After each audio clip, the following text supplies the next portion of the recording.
Yes, moving to the third lecture of this topic, GST. For students who have not attended the earlier lectures, I would advise you to do that. You will understand this lecture more nicely. And if you have not seen those videos, still you can understand the basics because I will be teaching in detail again. So let's take up a 4-mark question. The question is, a shopkeeper in Delhi buys an article at a printed price of rupees 24,000 from a wholesaler in Mumbai. तो पहले एक idea बना लेते हैं कि भाई यहाँ कौन कौन लोग हैं. एक है हमारा होलसेलर, दूसरा है हमारा शॉपकीपर, करेक्ट, एंड लास्ट में पढ़ा नहीं है, पढ़ लेते हैं. The shopkeeper sells the article to the consumer who is also in Delhi. लिखा है consumer is also in Delhi, but he is selling it at a profit of 15% on the basic cost price. ठीक है, तो पहले ये लिख लेते हैं कि this person wholesaler is in Mumbai. Shopkeeper कहाँ है? दिल्ली में है. तो ये जो ट्रांजैक्शन हुआ वो हो गया हमारा इंटर स्टेट. दिखने में तो इंटर सिटी दिख रहा, ठीक है, एंड ये कंज्यूमर है हमारा दिल्ली में, वो भी बोला है क्वेश्चन में. So this becomes intra state, correct. तो ये हो गया हमारा इंट्रा स्टेट. अब यहाँ पे इंटर स्टेट में IGST लगेगा, स्टेट गवर्नमेंट को कुछ नहीं मिलेगा. एंड इंट्रा स्टेट में एक है 12% का टैक्स बोला था GST का. सो ये 6% CGST हो जाएगा एंड 6% हो जाएगा स्टेट SGST या UTGST लिख दो, दिल्ली है इसलिए. एंड यहाँ IGST 12% है, वो देख लेते हैं क्वेश्चन में लिखा हुआ है. The rate of GST is 12%, that's why. And this article is sold by wholesaler at a price of rupees 24,000. and shopkeeper will pay 12% tax also and then he will buy the article. जब shopkeeper 12% tax पे करेगा, उसने खुद का पैसा input किया है, that's why हम लर्न करेंगे इसको इनपुट IGST फॉर शॉपकीपर. जबकि जब वो कंज्यूमर को सेल करके टैक्सेस कलेक्ट करेगा 6% एंड 6%, तो उसको हम लोग output CGST and output UTGST for shopkeeper बोलेंगे. पढ़ लेते हैं first question. The price inclusive of tax under GST eight which the wholesaler bought the article. ये होलसेलर नहीं होगा, इसको कट कर देते हैं क्योंकि ये तो शॉपकीपर करना पड़ेगा. होलसेलर कहाँ से ला रहा है वो तो कुछ बोला नहीं है क्वेश्चन में. सो शॉपकीपर ने कितने में price inclusive of GST buy किया, so that will be simply 24,000 plus 12% of 24,000 क्योंकि इंक्लूसिव ऑफ टैक्स बोला है. तो let's write nicely one by one so that you understand the steps of solving. Let's begin. तो मैंने पहले ही बोला था ऊपर का पार्ट तो रफ मतलब एक आइडिया देने के लिए था. So shopkeeper purchased article in rupees 24,000 plus 12% of 24,000 क्योंकि ये टैक्स था उसका IGST था.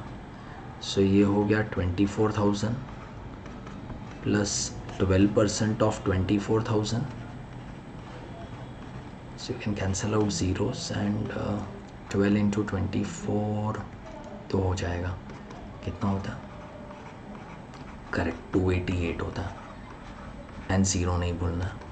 So this will become rupees 26,880. तो ये हुआ हमारा पहला आंसर. एंड ये पहले आंसर में शॉपकीपर ने जो ये टैक्स भरा है उसको हम लोग बोलेंगे शॉपकीपर का इनपुट IGST. जस्ट खाली अपने नॉलेज के लिए लिख के रखते हैं here input IGST by shopkeeper by shopkeeper equal to rupees 2880. ठीक है, ये एक एक्स्ट्रा इन्फॉर्मेशन लिख के रखा है फर्स्ट पॉइंट में ही. First answer is over. Second question, the amount which the consumer pays for the article. अब कंज्यूमर तो ये रहा, लेकिन जब तक कंज्यूमर बाई करता है शॉपकीपर ने ऑलरेडी 24,000 के आर्टिकल का 15% बढ़ा दिया है for his own profit, and फिर उस वैल्यू पे वो 6% टैक्स लेगा. तो वो सब मिला के हो जाएगा amount which the consumer pays for the article. So let's see that.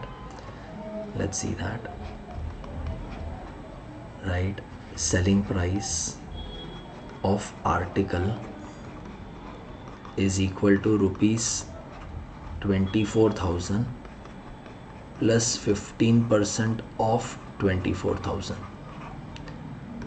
So this is 24,000 plus 15 upon 100 into 24,000. You can cancel out zeros, and 15 into 24 360 होगा. So 24,000 plus 3,600, एक ज़ीरो और था, is equal to rupees 27,600. But ये तो selling price है, अभी तक tax add नहीं किया. हमें बोला है कंज्यूमर ने फाइनली कितना पैसा पे किया. So we will continue writing. Therefore amount paid by consumer is equal to 27,600 plus 6% of CGST plus 6% of से UTGST, क्योंकि दिल्ली टू दिल्ली में है. So this will become equal to 27,600 plus 6 upon 100 into 27,600 plus फिर से वही 6 upon 100 into 27,600 is equal to 27600 plus 00 cut. ये multiplication देखना पड़ेगा. 6 6 36, carry 3, 6 7 42 and 3 is 45, carry 4, 6 2 12 and 4 is 16. तो यहाँ पे भी 1656 ही आएगा. दिस विल गिव यू, ये ऐड कर देना. तो ये हो रहा है हमारा 6 and 6 12, carry 1, 5 and 5 and 1 is 11, carry 1, 7 and 6 13 and 6 is 19, carry 1 and 1 and this one and this 27 is 30. तो ये हो गया आपका रुपीज़ 30,912. ये हुआ हमारा सेकेंड आंसर. यहाँ पे भी कुछ एक्स्ट्रा जो दिख रहा है वो लिख लेते हैं. ये एक्स्ट्रा लिख रहे हैं here, output CGST is equal to rupees 1656 and output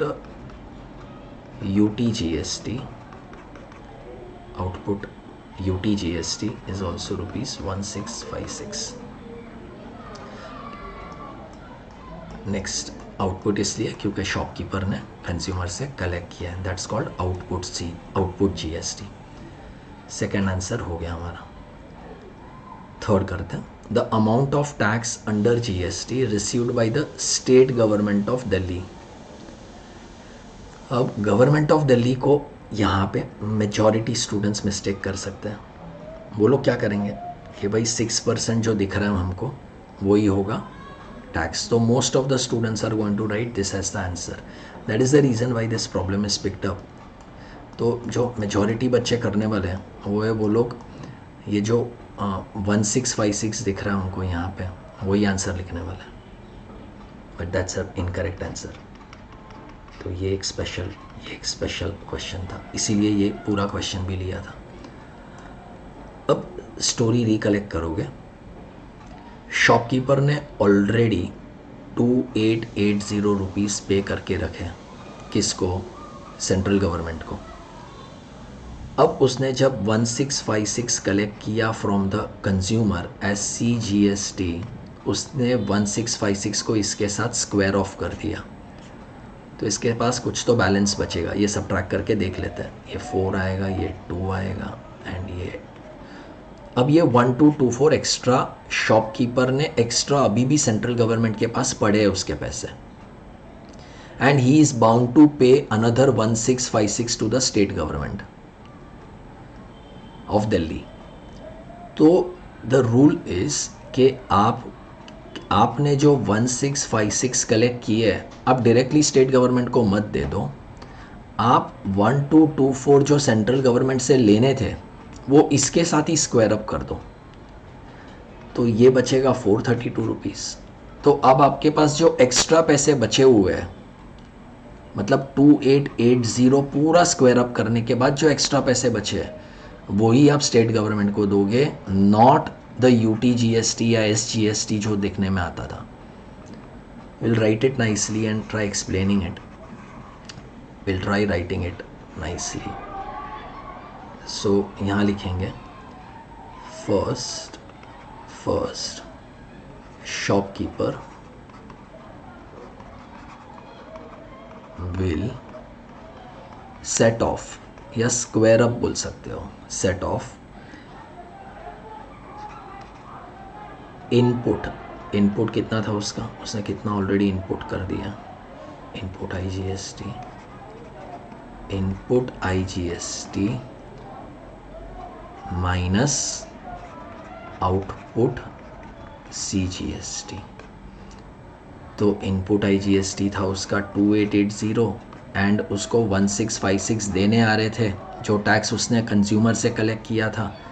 तो ये बच के आ रहा है, ये बच के कितना आ रहा था, अभी हमने कैलकुलेट किया था 1224 रुपीज़ अभी भी शॉपकीपर को सेंट्रल गवर्नमेंट से लेने बाकी है, and he has this extra tax already, not extra but the tax of state government he already has with him of 1656. So now shopkeeper will set off क्या करेगा, उसका जो आउटपुट UTGST है minus balance amount with him is equal to output UTGST was 1656 and the balance amount with him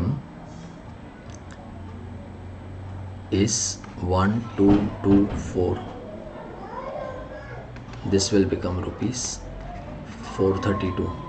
Now ये balance amount with him को ऐसे भी सोच सकते हैं कि बैलेंस अमाउंट विथ हिम मतलब ये जो बैलेंस रुपीज़ है उसके पास जो उसने सेंट्रल ऐसे लिख लेता है, balance amount of his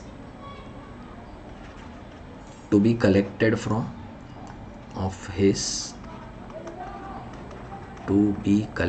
from central government.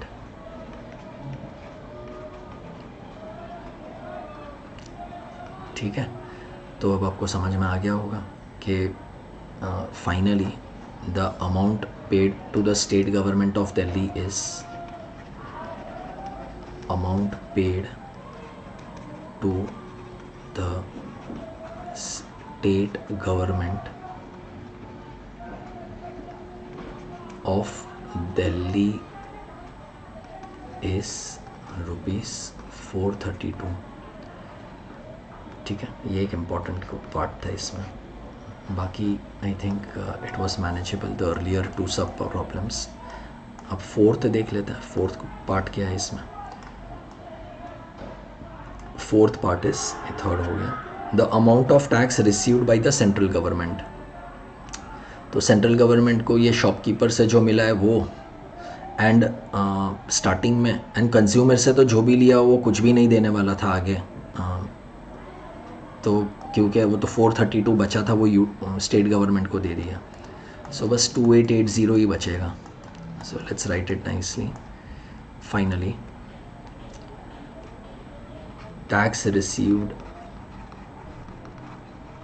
by central government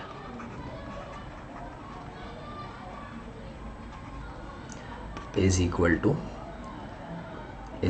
to rupees 2880 plus nil rupees 2880 from wholesaler लिख दो तो समझ में आया, क्योंकि होलसेलर ने जो पे किया था वो होगा, right, from wholesaler plus 0 rupees या निल लिख दो फ्रॉम शॉपकीपर, क्योंकि शॉपकीपर ने तो सब कुछ स्क्वायर अप ही करते गया और 432 जो आखिरी में बचा था वो स्टेट गवर्नमेंट को दिया, not to the centre. So final answer is rupees 2880. ठीक है. इसमें एक थर्ड जो पार्ट किया वही एक अलग था, तो हमने ये टाइप के काफ़ी प्रॉब्लम्स कर लिए हैं. अभी एक लास्ट करा देते हैं, एक और कर देते हैं. एंड ये सेम टाइप का नहीं लेंगे. We will take this a little different than the earlier ones. So earlier one was of 4 mark and this can come for 3 marks. ये 3 mark कैटेगरी का क्वेश्चन है. Question goes as Mrs. Chawla goes to a shop to buy a leather coat which is costing rupees 885. That's the list price. The rate of GST is 18%. मतलब उसके ऊपर और 18% देने पड़ेंगे. She tells the shopkeeper to reduce the price to such an extent that she has to pay rupees 885 inclusive of GST. है ना, ऐसे बहुत बार होता है ना, हम लोग शॉप पे जाते हैं और एक प्राइस लगा होता है और उसके ऊपर 18% होता है, तो हम क्या बोलते हैं कि भाई ऐसे प्राइस बना दो कि सब कुछ इंक्लूडिंग टैक्स हो जाए. वही हो रहा है, मिसेस चावला वही बोल रही है शॉपकीपर को. तो इसमें क्या हो जाता है, find the reduction needed in the price of the coat. ठीक है. सबसे पहले तो ये जो लिस्ट प्राइस है उसको कम करनी पड़ेगी शॉपकीपर को. वो कितनी कम करनी पड़ेगी वो पूछा है, तो पहले ये लिख देते हैं, let reduced price of coat be ₹X. ठीक है. इंस्टेड ऑफ 885 एक नया प्राइस बना दिया कोट का X. So according to given condition हमें क्या आ रहा है, X rupees plus 18% of X rupees हमें 885 देना चाहिए. वही हो रहा है ना कि जो नया प्राइस है कोट का plus 18% tax on that price should become 885. तो ये सॉल्व कर लेते हैं. This is X plus 18/100 into X is equal to 885. Therefore 100x हो जाएगा LCM लेके, 118/100 प्लस 18x आएगा इज इक्वल टू 885. ये कैलकुलेशन देख लेते हैं ये. तो ये 259 सा 250 सा एंड यहाँ पे 59 1 सा. सो 88 माइनस 59 करोगे तो यहाँ पे बचेगा 29 और रिमाइंडर 5, तो 295. तो 59 इंटू 5 करके देख लो तो ये 45 होगा, कैरी 4 होगा, ये 4. तो ये 15 सा बराबर जा रहा है. ठीक है. तो ये हो गया 15 लिखा है यहाँ पे.